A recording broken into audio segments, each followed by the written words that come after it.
Alright, class 10. Today we'll talk about the democratic politics. In this, we will study about the chapter first, power sharing.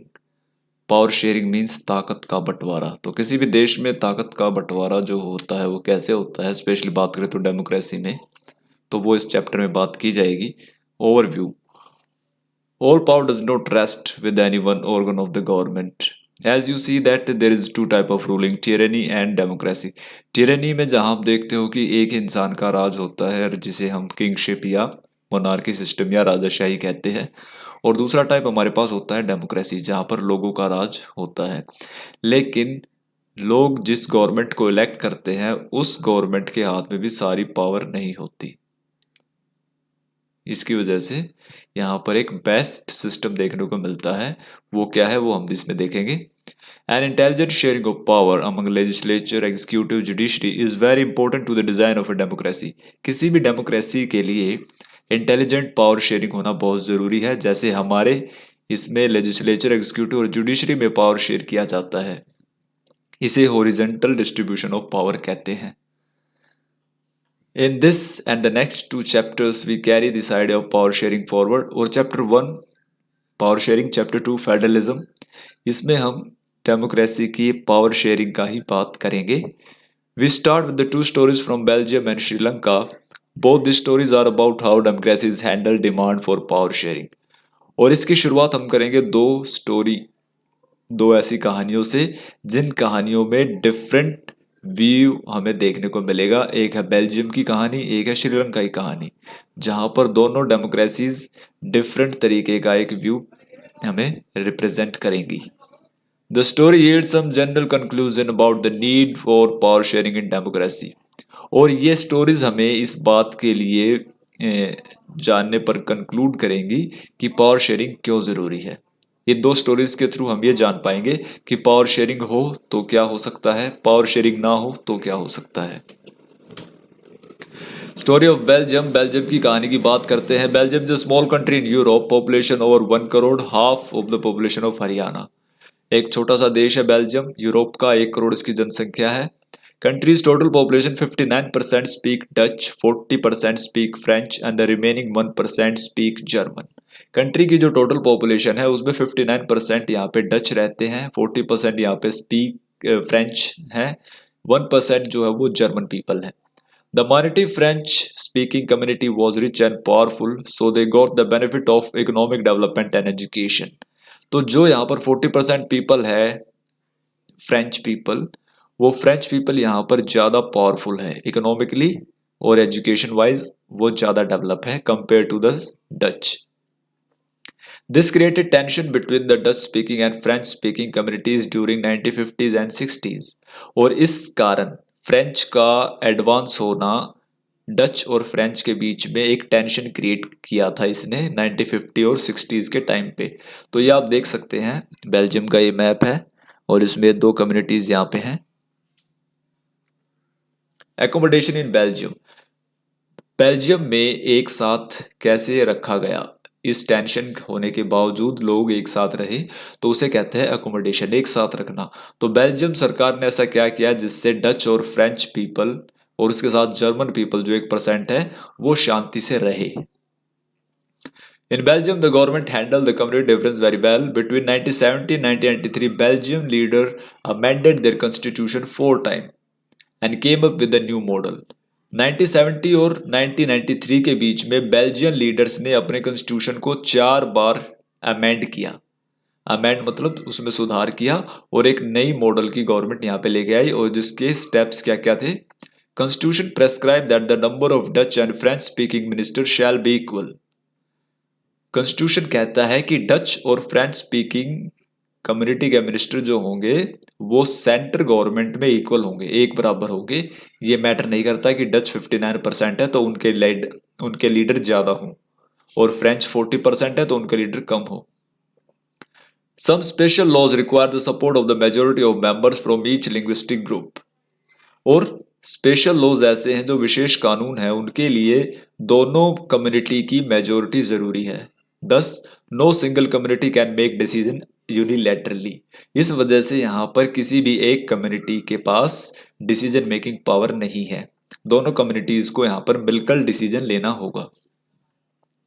The state government are not subordinate to the central government. State government जो है वो पूरी तरह से independent है, central government के अधीन या उसके नीचे नहीं है।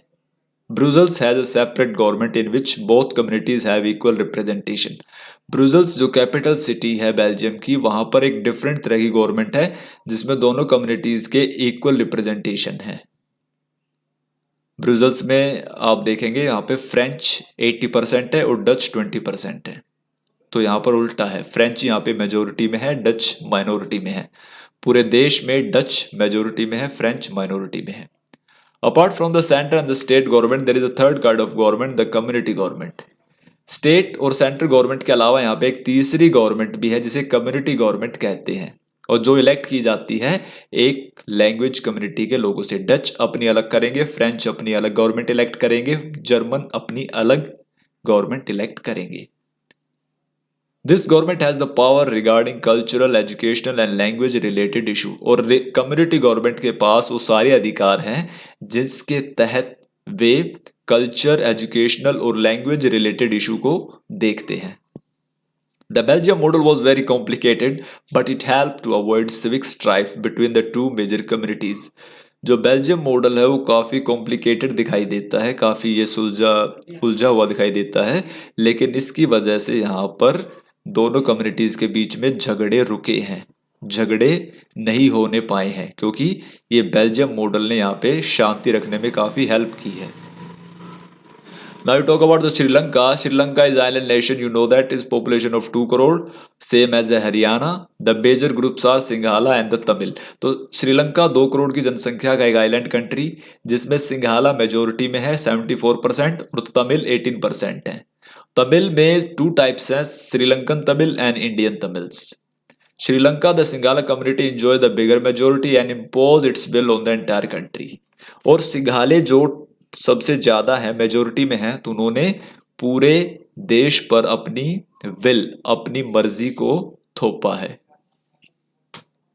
तो इसे कहते हैं मेजोरिटेरियनिज्म, जब कोई कम्युनिटी अपनी मेजोरिटी का फायदा उठाकर पावर अपने हाथ में रखे और पूरे देश को अपने हिसाब से चलाने की कोशिश करे, इसे कहते हैं मेजोरिटेरियनिज्म। तो श्रीलंका में यही हुआ है। इंडिपेंडेंट हुआ श्रीलंका 1948 में, और उसके बाद जो यहाँ पे मेजोरिटी थी सिंघालेज, उन्होंने गवर्नमेंट को टेक ओवर कर लिया और उन्होंने सिंघाला सुप्रीमेसी यहाँ पर डिक्लेयर कर दी।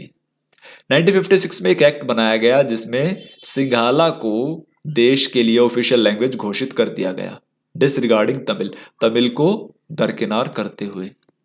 They also followed preferential policies that favored Sinhala applicant for university position and government jobs. University colleges में जो सीट्स हैं, गवर्नमेंट जॉब्स हैं, उसमें सिंघालाज को प्रेफर किया गया, तमिल्स को साइड कर दिया गया, और ये जॉब्स और ये सीटें जो हैं यूनिवर्सिटीज कॉलेजेस की, ये सिंघालाज के लिए रिजर्व कर दी गई। A new constitution stipulated that the state shall protect foster Buddhism. एक कॉन्स्टिट्यूशन में नई बात कही गई कि स्टेट जो है वो बुद्धिज्म को प्रमोट करेगा। तमिल का जो रिलीजन है वो है मुस्लिम, क्रिश्चियन और हिंदू। तो यहाँ पर इन तीनों धर्मों को साइड कर दिया गया और बुद्धिज्म को यहाँ पे स्टेट रिलीजन घोषित कर दिया गया। These measures taken by the government gradually increased the feeling of alienation among Sri Lankan Tamils. और इन सारे स्टेप्स की वजह से श्रीलंकन तमिल जो है उन्होंने अपने आप को अलग थलग पाया बाकी देश से। तो इस तरह से उनके अंदर एक नेगेटिविटी क्रिएट हुई। इसके बाद उन्होंने क्या किया, Sri Lankan Tamil launch parties and struggle for recognition of Tamil as an official language for regional autonomy and equality of opportunity in securing education and job. तो इसके जवाब में श्रीलंकन तमिल्स ने अपनी पार्टीज लॉन्च की, स्ट्रगल किया, आवाज उठाई तमिल को ऑफिशियल लैंग्वेज घोषित करने के लिए, जॉब्स में इक्वल हिस्सा लेने के लिए। But their demand repeatedly denied by the government, लेकिन उनकी डिमांड को खारिज कर दिया गया। This distrust between the two communities turned into widespread conflict and turned into a civil war.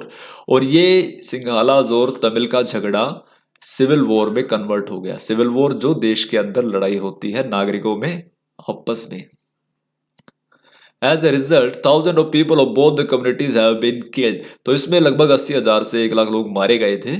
Many families were force to leave the country as refugees and many more lost their livelihood. बहुत सारे परिवारों को देश से निकाल दिया गया और बहुत सारों को अपना लाइवलीहुड, अपनी जीविका, अपनी नौकरी पेशा छोड़ देना पड़ा। This civil war ended in 2019 and caused a terrible setback to the social, cultural and economic life of the country। इस सिविल वॉर की वजह से श्रीलंका काफी पीछे चला गया। उसकी सोसाइटी, उसका कल्चर, उसकी इकोनॉमी पूरी तरह से इसने बर्बाद करके रख दिया। तो ये श्रीलंका का ग्रीन हिस्सा जो है, ये वो एरिया जहाँ पे सिविल वॉर हुई थी। 25 साल 9 महीने 3 हफ्ते 4 दिन तक ये चली थी और इसमें लगभग 80,000 से 1 लाख लोग मारे गए थे। इसमें इंडिया ने भी मीडिएटर का रोल प्ले किया था। इंडिया ने भी इस सिविल वॉर को सुलझाने में हेल्प करने की कोशिश की थी। So this is all about the lecture 1. Next we will talk about the impact of case study of Sri Lanka and Belgium. Until then, stay safe, stay tuned. Thank you.